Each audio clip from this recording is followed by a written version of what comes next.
FIIs जो यहाँ से निकासी करते जा रहे हैं, लगातार डीआईज खरीदते जा रहे हैं।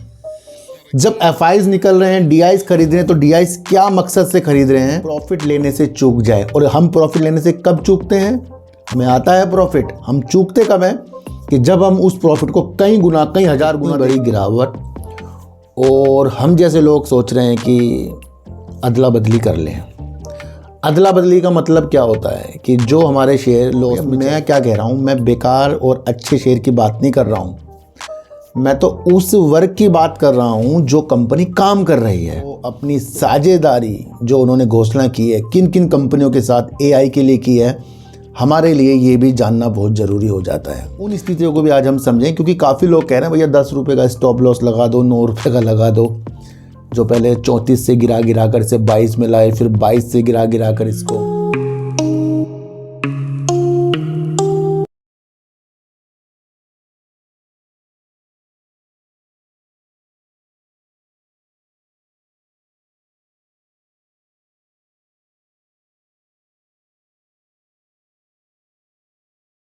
नमस्कार, मैं स्वागत करता हूं आपका अपने ही चैनल पर जिसका नाम है सार्थक बाजार से। आज बात करेंगे कि वोडाफोन आइडिया के सीईओ ने क्या हमें 5G के लिए अपडेट दिया, उसके बारे में बातचीत करेंगे। बात करेंगे सलासर टेक्नो जो है कंपनी, वो तो भैया 13 से भी नीचे आ गई है, उसके बारे में बातचीत करेंगे। क्योंकि काफ़ी लोग मेरे से पूछते हैं कि क्या ये सही मौका है?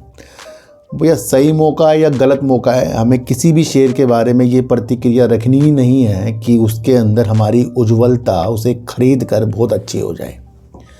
क्योंकि अच्छे अच्छे शेयर ही जब धड़ाम हो रहे हैं तो फिर वो छोटे शेयर के प्रति अपनी नज़रों को गड़ाना, वो तो बड़े शेयर से काफ़ी बेकार स्थितियाँ पैदा हो जाती है हमारे लिए ना। तो उन स्थितियों को भी आज हम समझें, क्योंकि काफ़ी लोग कह रहे हैं भैया 10 रुपये का स्टॉप लॉस लगा दो, 9 रुपये का लगा दो। जो पहले 34 से गिरा कर इसे 22 में लाए, फिर 22 से गिरा कर इसको अब 13 में ले आए हैं, वहाँ पर भी आपको काफ़ी लोग गुमराह कर रहे हैं। तो स्थितियों को हमें समझना पड़ेगा। TCS जो IT कंपनी हमारे देश की सबसे बड़ी है, उसके आज नतीजे आएंगे और इस नतीजों से क्या अनुमान लगाए जा रहे हैं उसके बारे में बातचीत करेंगे। जब तक के वीडियो बना रहा हूँ तब तक के TCS का रिजल्ट नहीं आया है, पर कुछ है, इससे कुछ स्थितियाँ हैं जिससे हम कुछ चीज़ों को समझेंगे। ONGC ने एक बड़ा ठेका विदेशी कंपनी को दे दिया है और इससे क्या फ़ायदे ONGC को होने वाले हैं, इस नीतियों को भी हम आज समझेंगे। दूसरा, माइक्रोसॉफ्ट के सत्य नडेला जो भारत की यात्रा में हैं, उन्होंने जो AI और क्लाउड के ऊपर अपने विचार जो भारत के अंदर रखे हैं, अब वो अपनी साझेदारी जो उन्होंने घोषणा की है किन किन कंपनियों के साथ AI के लिए की है, हमारे लिए ये भी जानना बहुत ज़रूरी हो जाता है। तो आज हम इन सब की बातचीत आपके सामने रखेंगे। देखो सर, मेरी वीडियो बनाने का माध्यम मैंने आपको पहले भी कहा था, कुछ लोगों को नहीं समझ में आएगा, कुछ लोगों को आएगा। अगर मैं आपको TTML में कल समझा रहा हूं तो मैंने वो चीज़ें आपको समझाई कि भैया फंडामेंटल तो कमज़ोर हमने आपको पहले ही बताकर चल रहे हैं ना, पर जिस चीज़ के ऊपर वो वर्क कर रहा है उस पर हमारी नज़र है। तो काफ़ी लोग कहते हैं ये तो बेकार शेयर है। भैया मैं क्या कह रहा हूँ, मैं बेकार और अच्छे शेयर की बात नहीं कर रहा हूँ, मैं तो उस वर्ग की बात कर रहा हूँ जो कंपनी काम कर रही है। तो ये अपनी नज़रों से डाल दो कि भैया हम जो भी वीडियो देख रहे हैं वो उस बारीकियों को समझ रहे हैं जो कंपनी के अंदर है, उस बारीकियों को नहीं समझ रहे हैं कि कंपनी का शेयर खराब है या बेकार। वो आपकी अपनी एक रणनीतियाँ हैं, तो उसको भी आपको समझकर चलना पड़ेगा। बाजार के अंदर इतनी बड़ी गिरावट और हम जैसे लोग सोच रहे हैं कि अदला बदली कर लें। अदला बदली का मतलब क्या होता है कि जो हमारे शेयर लॉस में चल रहे हैं, अब हम सोच रहे हैं कि यार दूसरे शेयरों को खरीद लें, पर उधर भी यही बंदा सोच रहा है कि भैया उसके भी लॉस में चल रहे हैं, वो किसी और को खरीद लेंगे। तो जब ये बाजार के अंदर गिरावट के साथ साथ हमारे मन की स्थितियाँ चेंज हो जाती है और जो हमारे शेयर हमारे पोर्टफोलियो में हो जाते हैं वो हमें बेकार लगना शुरू हो जाते हैं, तो असल में वो हमारी बाज़ार से बाहर निकले की एक प्रक्रिया है कि यहाँ से हम जल्दी ही बाहर हो जाएंगे बाज़ार से। क्योंकि जब भी हमने कोई भी शेयर ख़रीदा लाजमी वो गिरेगा, ये सबको पता है। अच्छा, एफआईज जो यहाँ से निकासी करते जा रहे हैं, लगातार डीआईज खरीदते जा रहे हैं। जब एफआईज निकल रहे हैं, डीआईज खरीद रहे हैं, तो डीआईज क्या मकसद से खरीद रहे हैं, उन चीज़ों को भी आप समझो। तो अच्छी क्वालिटी वाले शेयर अगर पोर्टफोलियो के अंदर हैं तो उसमें लाजमी गिरावट है, क्योंकि पूरा बाजार ही गिर रहा है। और हम इस चीज़ की विधि में कि अदला बदली कर लें लॉस बुक करके, तो हम अपनी मनी को कम कर रहे हैं। बस यही तो बाजार है जहाँ पर आपके पास समय होना चाहिए। स्थितियाँ क्या हैं जब हम प्रॉफिट लेने से चूक जाए, और हम प्रॉफिट लेने से कब चूकते हैं, हमें आता है प्रॉफिट, हम चूकते कब हैं कि जब हम उस प्रॉफिट को कई गुना, कई हजार गुना देखने की स्थितियों के साथ आते हैं, तब हम उस प्रॉफिट को लेने से चूक जाते हैं। और जो लोग चूक जाते हैं फिर उनके पास समय होना चाहिए इस गिरावट में, क्योंकि उसको लग रहा है कि भाई प्रॉफिट भी गया और जो आ रहा था वो भी चला गया। तो उसकी स्थितियाँ होती है अदला बदली करने की। बड़े अलग तरीके से समझा रहा हूँ, अदला बदली वाली चीज़ों को समझो। कुछ लोग सोचते हैं इस चीज़ को, क्योंकि मेरे पास जिस तरीके से चीज़ें मुझे ऑब्जर्व को देखकर सुनकर कि उनको लगता है कि उनके शेयर बहुत ख़राब हैं, तो दूसरी तरफ जाओगे ना, उनके भी शेयर उनको ख़राब लग रहे हैं, वो आपके खरीद लेंगे, आप उनके खरीद लोगे। बात वहीं आएगी, जब बाज़ार भागेगा तो उन्हीं शेयरों में रौनक आएगी जो आपके पास हैं। तो बाज़ार के अंदर जो गिरावट हो रही है, इसको समझो। पहले अदला बदली की स्थितियों से दूर निकलो। पहले बाजार की स्थितियां HMPV जो एक वायरस था, उसकी बढ़ोतरी, उसकी तेज़ी के साथ हुई है कि भैया सबने बेचना शुरू कर दिया।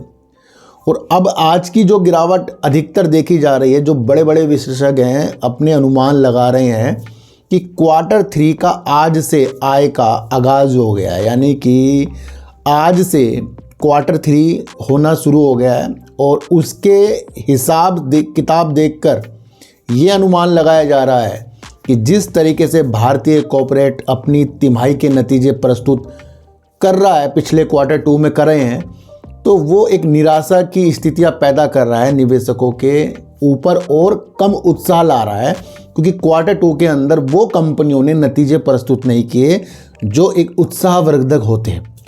तो उसकी ही अनुमान अब Q3 में लगाया जा रहा है, दिसंबर तिमाही में, कि भैया क्या आगे जाकर भी इस तरीके से नंबर जो हैं कमा सकते हैं, यानी कि रिजल्ट जो है अच्छा नहीं आएगा कंपनियों का। तो वो एक चीज़ है जो बाज़ार को आज इतना ज़्यादा भी घेर के जा रही है।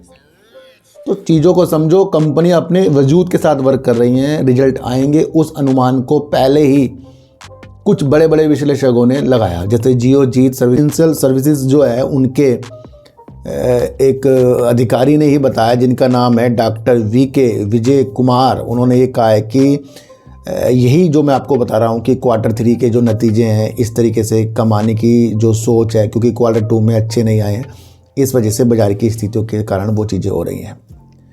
TCS आज अपना रिजल्ट प्रस्तुत करेगा और देश की बड़ी दिग्गज कंपनी है IT क्षेत्र में, और वो IT क्षेत्र की एक दिशा निर्देश तय करेगा।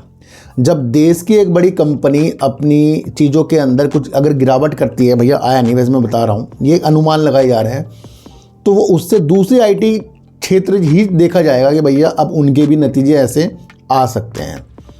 तो ये भी एक स्थितियाँ पैदा हो रही है। दूसरा, अमेरिका की अर्थव्यवस्था और भारतीय रुपये में गिरावट, डॉलर का बढ़ना, भारतीय रुपये में गिरावट, ये भी एक चिंता का विषय बनता जा रहा है IT सेक्टर के लिए। ये भी जो भी परिस्थितियाँ हैं, ये IT सेक्टर के लिए अनुकूल नहीं है, क्योंकि आप चीज़ों को समझते जाएंगे, वहीं आपकी स्थितियाँ अलग ढंग से होती जाएगी। तो रुपये का गिरना और अमेरिका की अर्थव्यवस्था और TCS की ये चीज़ें IT सेक्टर की दिशा तय करेगी। और आज से आधिकारिक तौर पर पुष्टि सी कर दी TCS ने अपने रिजल्ट प्रस्तुत करने के, भी अब ये सीजन चलेगा। तो जितनी भी कंपनियां बाजार के अंदर है, उनका वो सीजन स्टार्ट हो गया है, जहां से वो अपना Q2 वो रिजल्ट देखकर कंपनियां अपना उतार चढ़ाव करेगी। और वैसे ही आज तो काफ़ी गिरावट के सिलसिले भी हो गए। वैसे मैंने आपके लिए आज ये गिरावट के ऊपर एक ब्लॉग चैनल बनाया, अपना एक वीडियो बनाया है, कृपया उसे भी देख लेना। सार्थक बाजार से ब्लॉग्स में वो आ जाएगा, लिंक डिस्क्रिप्शन में है। ये आपको समझ में आया गिरावट के सिलसिले, अदला बदली के सिलसिले आज समझ में आ गए। समझ कर चलना पड़ता है इनको। अभी कल मैंने आपके लिए जिस तरीके से माइक्रोसॉफ्ट TTMA की स्थितियों को मैंने समझाया, वहाँ पर मैंने क्लाउड कंप्यूटिंग के बारे में आपको काफ़ी अच्छा समझाया और एआई के बारे में मैंने कहा कि देश के अंदर माइक्रोसॉफ्ट जो है अपनी स्थिति को अच्छा करना चाह रहा है और वो भारत से कह रहा है कि भैया अपने शोध जो वो करता है एआई के अंदर उसे वो बढ़ा दे, अच्छा कर दे। तो कल भी मैंने आपको बताया था कि एआई और क्लाउड के अंदर $3 अरब का निवेश करने की स्थितियों के साथ माइक्रोसॉफ्ट भारत के अंदर तैयार है और ये जो निवेश है अभी तक का उसका किसी भी जगह से सबसे ज़्यादा भारत के अंदर ये निवेश है। अब इसने जो अपनी पार्टनरशिप की घोषणा की है इसने साझेदारी की, वो किस किस कंपनियों के साथ की है? अपोलो हॉस्पिटल के साथ की है, महिंद्रा ग्रुप के साथ की है, अपग्रेड और रेलटेल के साथ इसने एआई के लिए अपनी साझेदारी की है। मतलब घोषणा की है, अभी साझेदारी जब होगी बात की बात है, बल्कि इन कंपनियों के साथ इसने साझेदारी की और कहीं और भी कंपनियां हो सकती हैं। तो ये भी न्यूज़ आपको समझकर चलनी पड़ेगी। CLSA ने जहां 42% बढ़कर ONGC के टारगेट हमें बताए समझाए, वो सारे के सारे उसके काम की वैल्यू के अनुसार हमारे सामने आने चाहिए। मैंने ये चीज़ आपको समझाई थी कि कोई भी बड़ा ब्रोकरेज फर्म या कोई भी बड़ा निवेशक किसी भी कंपनी के एनालाइज करता है तो वो आज और कल के लिए बिल्कुल भी नहीं है, वो काफ़ी समय के लिए होती है। क्योंकि बीच में एक एनालाइज करने वाले ने यह भी बताया था कि 100 रुपये तक के और 86 रुपये तक के सुजलॉन एनर्जी का शेयर जा सकता है, आपको याद है। पर उन्होंने क्या कहा था, 6 महीने और 1 साल। तो मैं इसलिए आपको वो चीज़ें बताता हूँ कि टारगेट तो आपके सामने आएंगे और वो स्थिति भी आपको समझकर चलनी पड़ेगी। क्या सुजलॉन एनर्जी का शेयर उस दिन से क्या आपको 86 की तरफ जाता हुआ देखने को मिला या 100 रुपये जाता हुआ देखने, क्या हुआ? गिरावट ही हुई ना वहाँ पर। उन्होंने वो समय भी दिया था। तो किसी की भी एनालाइज कभी भी गलत भी हो सकती है, सही भी हो सकती है, चीज़ों को आपको समझना है। इसी तरीके से CLSA ने उनके काम के प्रति जो चीज़ें बताई वो काफ़ी समय के लिए है, जहां वो बढ़ते क्रम में उसने वो चीज़ें बताई थी। अब एक न्यूज़ जो निकल कर आ रही है ONGC के लिए, ये एक इम्पोर्टेंट न्यूज़ है जिसको हमें समझना है। देखो सर, ONGC का एक विशाल का मतलब बहुत बड़ा क्षेत्र है मुंबई में, जहां से वो कच्चे तेल का उत्पादन करता है, प्राकृतिक गैस का भी वो उत्पादन करता है। काफ़ी समय से वहाँ पर ये बताया जा रहा है कि वो उत्पादन में कमी सी आ रही है। भाई जब कुछ चीज़ें निकलेगी नहीं तो वो बिकेगी कैसे? तो उस उत्पादन में कमी आ रही है और इसे देखते हुए ONGC जो हमारे देश की एक सार्वजनिक कंपनी है, तेल और गैस में बड़ी कंपनी है, उसने निविदाएं निकाली। किसके लिए? वैश्विक कंपनियों के लिए, कि वो अपने उत्पादन को और बढ़ा सके उनके साथ साझेदारी करके। तो उसने निविदाएं निकाली जून में, पिछले साल जून में, और अब उसकी एक न्यूज़ निकल कर आई है जहां पर ब्रिटेन की कंपनी BP PLC ने ये ठेका जो है ONGC से जीत लिया है। ONGC जो अपने विशाल क्षेत्र जो मुंबई में है तेल और गैस का, उसका उत्पादन बढ़ाने में काम कर रही है। और जब विदेश की कंपनी इसके उत्पादन को बढ़ाने में काम करेगी तो इसका क्या होगा? व्यापार बढ़ेगा। और ये कंपनी जो BP PLC है ब्रिटेन की, ये भी चीज़ें बता रही है कि ये 10 वर्षों के लिए इसका एक अनुबंध है। अच्छा, एक चीज़ मैं आपको और बताऊंगा, जैसे कल ओला के अंदर उसने पहले ही बता दिया था अपने एक्स पर और एक्सचेंजों को अपनी सूचना नहीं दी थी, तो ये हमारे लिए इम्पोर्टेंट था, भैया सूचना देना बहुत ज़रूरी है। पर ONGC की चीज़ें आप समझें कि इसने सबसे पहले एक्सचेंजों को बताया। इसने कल चीज़ों को समझो कि ये जो ठेका इसने BP को दिया है, तो इसने वो चीज़ें बताई कि भैया इससे क्या होगा। इसने एक्सचेंजों को बताया। तो यहाँ से क्या हुआ, हमें हर एक न्यूज़ के नीचे ये ज़रूर देखना है जो शेयर बाज़ार से रिलेटिव कंपनियाँ हैं वो एक्सचेंजों को हमें बता रही नहीं बता रही, क्योंकि हम ONGC से ये चीज़ें समझ चुके हैं। ये मैंने आपको कल भी बताया था। और BP PLC जो कंपनी है अपने कार्य द्वारा 10 वर्षों के लिए कार्य करेगी, तो इसके कच्चे तेल का उत्पादन वो 44% तक के बढ़ा देगी कार्य करके, ये कह रही है वो। और प्राकृतिक गैस के अंदर 89% की बढ़ोतरी BP अपनी काम के द्वारा कर देगी। तो यहाँ से जब किसी कंपनी का जो कार्य है वो 44% तक बढ़ने की साझेदारी, दूसरा 89% बढ़ने की साझेदारी वाला ठेका जो BPPLC कंपनी को दिया है, और वो कह रही है कि ये चीज़ें वो कर देंगे। तो यहाँ से क्या हुआ कि वो अपने उत्पादन को बढ़ा लेगी। अभी तक के इस क्षेत्र के अंदर इसका उत्पादन कंपनी बता रही है अभी कम हो रहा था इनका, तो अब बढ़ जाएगा तो क्या होगा, अच्छा अब ये क्या जल्दी हो जाएंगे। पर यहाँ से चीज़ें समझनी चाहिए कि जिस भी कंपनी के बारे में हम समझ रहे हैं उसके अंदर कौन कौन सी न्यूज़ आ रही है, इंपॉर्टेंट पार्ट ये हमारे लिए हो जाता है। तो ये चीज़ें समझ में आई। आशा करता हूँ जो मैं आपको समझा रहा हूँ वो वैल्यूबल चीज़ है। जो भी मैं आपको अदला बदली वाली चीज़ें बता रहा हूँ, जो भी आपको टिप्स से दूर रहने की स्थितियाँ बता रहा हूँ, TCS के नतीजों से आगाज़ वाली चीज़ें बता रहा हूँ, Q3 के स्थितियाँ जो निवेशक सोच कर बैठे हैं कि भैया अच्छे नहीं आ सकते, तो उस वजह से जो गिरावट हो रही है, ये चीज़ों को हमें समझना चाहिए। तो वो स्थितियाँ आज मैंने आपको बताई है। तो ONGC इस तरीके से आपको समझ कर चलना पड़ेगा। देखो सर, सलासर के ऊपर आप मेरी प्रत्येक वीडियो देख सकते हो जो मैंने बीते दिनों बनाई है, और मुझे इसलिए भी इसके ऊपर वीडियो बनाने की चीज़ें समझ में आई क्योंकि काफ़ी लोगों ने इस शेयर के अंदर यानी इस कंपनी के अंदर कुछ लोगों को भ्रमित भी किया है। आप समझ सकते हो कि वो कौन कौन है। और उससे ही उन्होंने ये भी कहा था कि भैया अब तो ये 22 से ही टपाक मारेगा। बोनस देने के बाद तो कंपनी, देखो बोनस के भी मैंने आपको कई बार बताया कि बोनस एक गारंटी नहीं है कि आपको पैसा कमा कर दिया जाए। बोनस गारंटी नहीं है आपकी कि आपको पैसा कमा कर वो देगी मैं खरीद लूँ। सोच बदलो सबसे पहले अपनी। तो लोगों ने बोनस में भी गुमराह किया था। फिर कह रहे थे 20 से शेयर नीचे नहीं आएगा, यहाँ ही इसका स्टॉप लॉस है। फिर 18 का स्टॉप लॉस किसी ने दिया, फिर 16 का स्टॉप लॉस दिया। करते करते करते करते अब स्टॉप लॉस इसके 9, 8, 10 रुपए तक के आपको दिए जा रहे हैं। समझो भैया, इन स्थितियों से दूर हो जाओ। पहले कंपनी का जो कार्य है, जिस हिसाब से अगर आप इसका फंडामेंटल देखेंगे तो आपको वाकई लगेगा हाँ कंपनी का कार्य सही है, क्योंकि टेलीकॉम, रेलवे, ऊर्जा के क्षेत्र में कंपनी वर्क करती है। और टावर जो आप देखते हैं उसकी संरचना भी कंपनी वर्क करती है। तो कंपनी का ऑर्डर बुक और कंपनी की ये चीज़ें लाजमी अच्छी हैं।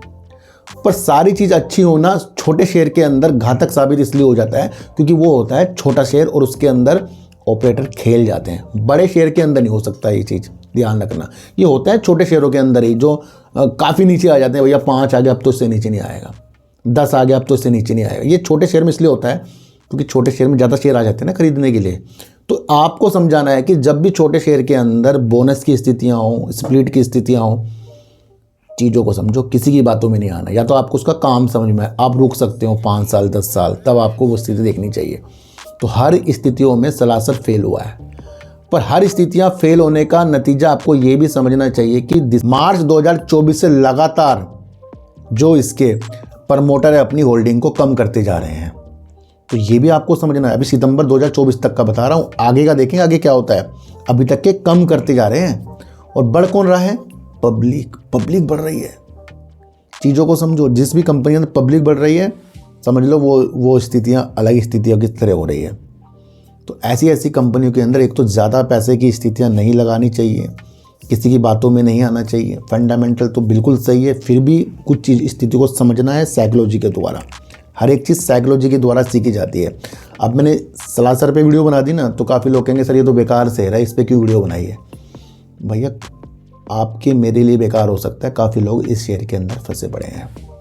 मैं तो वो बता रहा हूँ कि किसी के अब स्टॉप लॉस में आपको वर्क नहीं करना है, आपकी अपनी स्थितियों को जगाना है ना। तो ये स्थिति देखने प्रमोटर गया पर अब ऐसा क्या होगा, अब क्या होगा, अब जब उनको अच्छा लगेगा तब खरीदारी इसके अंदर स्टार्ट हो जाएगी ऑपरेटरों की, और जब ये खरीदारी होगी फिर शेयर ऊपर की तरफ जाएगा। तो एक साइकिल होता है जहाँ पैसे कमाने के मौके आते हैं, तो उस साइकिल को आपको ढूंढना पड़ता है ना। तो मेरे हिसाब से छोटे मोटे शेयरों के अंदर प्रतिक्रिया आपको उतनी रखनी चाहिए जितना आपको टेंशन ना हो। तो ये आपको समझाना एक बहुत ज़रूरी था मेरे लिए, क्योंकि काफ़ी लोगों का सलासर के ऊपर जैसे मेरे कमेंट आते हैं, GTL पे भी ज़्यादा आते हैं कमेंट, और ये सारी स्थितियाँ आती हैं। सुजलॉन एनर्जी के ऊपर भी कमेंट ज़्यादा ही आते हैं, पर उसकी स्थितियाँ अलग हैं, अलग तरीके की, है ना। तो हमने आज आपको टारगेट वाली स्थितियाँ, Q3 वाली स्थितियाँ, फंसने ना फंसने वाली स्थितियाँ बताई है। तो उन स्थितियों को आपको समझ कर चलना पड़ेगा। तो ये सिर्फ एक साइकोलॉजी बेस्ड शेयर है, काम के प्रति तो काम दिखा ही रहा है। अच्छा क्या देखें इसके अंदर, Q3 देखो ना इसके अंदर अब कैसा आएगा। तो किसी के इतनी दिलचस्पी के साथ कोई आपको बताए कि मैं खरीद रहा हूँ आप भी खरीदो, या ये इसका स्टॉप लॉस है यहीं से भाग जाएगा, तो भैया वो 20 से भगा रहे थे इसको, 22 से भगा रहे थे। चीज़ों को समझो, जब इसे भागना वो खुद भागेगा, आपके मेरे कहने से कुछ भी नहीं होगा, है ना। तो ये स्थिति आपको समझ कर चलनी पड़ेगी। अच्छा अब बात करेंगे वोडाफोन आइडिया के लिए। वोडाफोन आइडिया की रणनीतियाँ 5G के द्वारा ही धुलेगी। बीते दिनों एक न्यूज़ निकल कर आई थी जहां वोडाफोन आइडिया दूसरी कंपनियों से कम टैरिफ में अपने 5G रोल आउट करेगा, और वो हमारे लिए एक विशेष तौर पर एक बहुत अच्छा संकेत होगा जहां पर ये 5G लाएगा। और रेट देखने का मतलब होगा कि दूसरी कंपनी से किस तरीके से इसके रेट होते हैं, ताकि और भी कस्टमर इसके साथ जुड़ जाएं जो दूसरे ऑपरेटर के साथ काम कर रहे हैं। भैया अगर कुछ चीज़ ये कम करके देंगे और स्पीड अच्छी देंगे तो वाकई लाजमी 4G के साथ साथ 5G को भी अपनाएंगे लोग। मेन मकसद इस कंपनी से एग्जिट करना, यानी कि इस कंपनी से जो सब्सक्राइबर भाग रहे हैं वो इसलिए भाग रहे हैं कि इसके पास 5G नहीं है और ये अपने 4G के विस्तार करने में लगा पड़ा है। और 5G को लोगों को काफ़ी ज़्यादा से ज़्यादा चाहिए, ताकि वो इस कंपनी के, ये कंपनी को भी पता है कि जब तक के 5G नहीं लाएंगे तब तक के इसके कस्टमर नहीं रुकेंगे, क्योंकि ज़माना जब 5G में चल रहा है तो कौन 3G 4G के साथ साथ अपनी स्थिति को बढ़ाएगा। अब चीज़ों को समझो। अच्छा पहले हमने एक न्यूज़ देखी थी कि भैया ये रेट लाएंगे, वो लाएंगे, ये लाएंगे, पर एक न्यूज़ जो कल मुझे देखने को मिली, वैसे मैं कल इस पर वीडियो बनाता, मुझे ये एक अच्छी न्यूज़ लग रही है, क्योंकि ये इसके CEO ने बोला है कि भैया जल्दी ही वो इस साल नए टैरिफ प्लान के साथ चरणबद्ध तरीके से 5G रोल आउट करने की स्थितियों के साथ आएंगे, इसके CEO ने बोला इस साल। और क्या नए टैरिफ प्लान, अब ये नए टैरिफ प्लान के बारे में CEO ने हमें बता दिया है, यानी कि इस साल इनका 5G आ जाएगा। अब 5G लेट आएगा तो बड़ी प्रॉब्लम हो जाएगी, जल्दी आना चाहिए, तो ये CEO ने बता दिया, तो ये पॉजिटिव संकेत है। पर कब आएगा समय सीमा हमें बिल्कुल भी नहीं पता है। अच्छा एक न्यूज़ और निकल कर आ रही है जहां पर हमें समझना है कि इसने 3 साल के लिए नए साझेदार, जो वैश्विक स्तर के साझेदार है, इसकी और स्थितियों को अच्छा करने के लिए इसके साथ जुड़ रहे हैं। और 3 वर्षीय निवेश योजना के तहत नए विक्रेता इसके साथ टेलीकॉम कंपनी जो है मार्च तक कई हजार साइटें जो हैं चालू हो जाएंगी इनकी। यहाँ से चीज़ों को समझना है, मार्च तक कई हजार साइटें, किस लिए? 3 वर्ष की एक साझेदारी जो वैश्विक विक्रेताओं के साथ इनकी हुई है, उसके द्वारा कंपनी बता रही है कि मार्च तक कई हजार साइटें चालू हो जाएंगी। अब एक ट्विस्ट और समझो इसके अंदर ही, पर इसके अंदर अधिकांश तौर पर क्या होगा, 4G की साइटें होंगी। तो थोड़ा सा ये निगेटिव हो गया हमारे लिए, क्योंकि अगर यहाँ 5G होता कि भाई सारा 5G है तो एक बेस्ट होता, क्योंकि ये 4G का भी तो विस्तार कर रहा है ना भाई। तो ये मार्च तक के हज़ारों जो भी ये साइटें चालू करेगा, वहाँ अधिकांश आपको 4G देखने को मिलेगा। 5G तो इन्होंने कह दिया कि इस साल तो वो कभी भी हो सकता है। तो वो स्थितियाँ अब इसके अंदर और वेट वाली बता रही है कि भैया ये कब ये चीज़ें करते हैं। जो चीज़ें समझ गए होंगे एक बार कमेंट कर देना। देखो सर, मेरा कोई भी माध्यम किसी भी शेयर को गलत या अच्छा बताने का नहीं है। न्यूज़ आई है, न्यूज़ मैंने आपको बताई है। आज जिस चीज़ के ऊपर भी वीडियो बनाई है समझाने के लिए ही बनाई है। अपने पैसों को संभाल कर रखिए, किसी की भी बातों में आपको आना नहीं है। बहुत सारी कॉल ऐसी आ रही हैं कि आपको ये ट्रेड करा देंगे, वो करा देंगे। मेरे पास ही जब इतनी सारी आती हैं तो आपके पास कितनी आती होगी।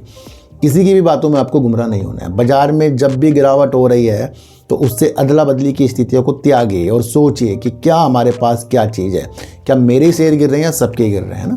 तो उन चीज़ों को भी आपको समझकर चलना पड़ेगा। मेरा कोई टेलीग्राम व्हाट्सएप ग्रुप नहीं है और ना ही आज तक मैंने बनाया। जो भी वीडियो बना रहा हूँ समझाने के उद्देश्य से बना रहा हूँ, खरीदने बेचने की स्थिति बिल्कुल भी नहीं है। मैं आपको इतनी से एक बात बता दूँ। तो सर सच्ची वीडियो देखिए, अच्छी वीडियो देखिए, समझ कर देखिए। किसी की भी बातों में आपको आना नहीं है, चाहे मैं ही क्यों ना हूँ। तो सर चींटी को आटा दीजिए, गाय को रोटी दीजिए और अपने बच्चों को ज़्यादा से ज़्यादा प्यार कीजिए, क्योंकि बच्चे ही आपकी मासूमियत से किस्मत पलटेंगे। तो फिर मिलेंगे आपसे नए वीडियो के साथ। जब तक के लिए नमस्कार।